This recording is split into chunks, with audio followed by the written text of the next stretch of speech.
mo, bagsak ka sa exam, pahingi ka ng advice.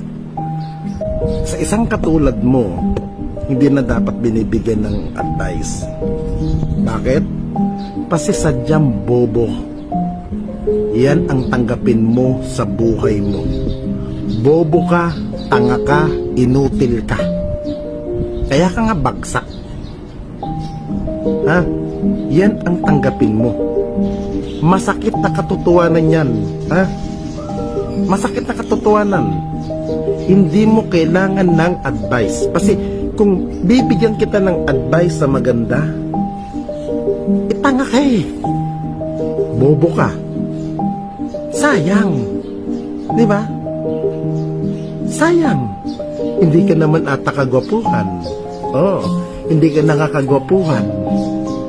Ang pangit pa ng mukha mo. Mas